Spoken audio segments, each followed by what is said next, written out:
Pro Day round 10. Yes, it might be the Autumn Internationals. They'll be fighting for your attention, but Pro Day is up for that fight because it has been carnage recently, and there's a few more interesting games in this round of fixtures. So let's get into these predictions.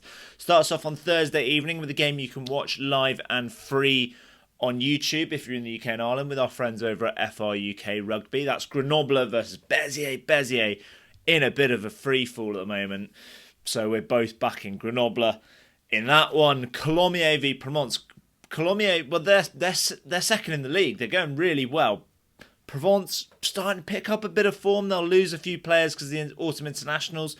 Rich going for Colomiers. That makes a lot of sense. I'm going for Provence. I've just got a hunch that something they can pick up away wins. They did it away at Grenoble. Can they do it away at Colomiers as well? We're both going for Biarritz at home to Agen. Even though Agen are going really well in the league, Biarritz got a good home record and they got a good result last week away at Carcassonne.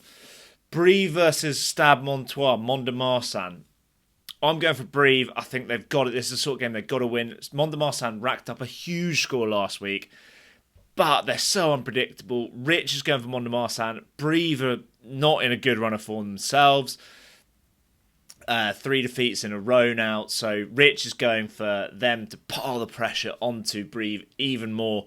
I'm going for Brive. I think they can do it, but I'm going for a host of away wins. I think Saxby, they're in good form. They're going to get the win away at Oyonnax because they have Oyonnax missing a few for the Autumn Internationals. Rich going for Oyonnax. That was a drubbing at Oyonnax last year, so every chance of a repeat of that.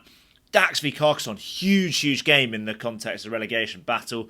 Rich is going for Dax to find some home form. I'm going for Carcassonne. Think they've got the ability to rise to the occasion, I think. I'm also going for Aurillac away at Valence. Now, Valence Roman's rested a load of players. They should have a full strength side, but I'm bitter about them rotating so much last week, so I'm going to back the lack in that one. Rich is quite sensibly going for Valence Romans. And then we're both going for Nevers at home to Vannes, even though Nevers conceded 74 points last week. Vannes scored 64 points last week, but we think Vannes will probably have an eye on their big game in Rennes next week, and Nevers have been really strong at home this season. There is a strong argument for all home wins this week. We have been a bit controversial. We just think Pro Day is so mad at the moment, so that's why we've kind of gone for this kind of what looks like a scattergun approach. Let us know what you think. Which games are you looking out for? Get in touch in the comments and make sure you check out Grenoble v Béziers on Thursday evening on FR UK.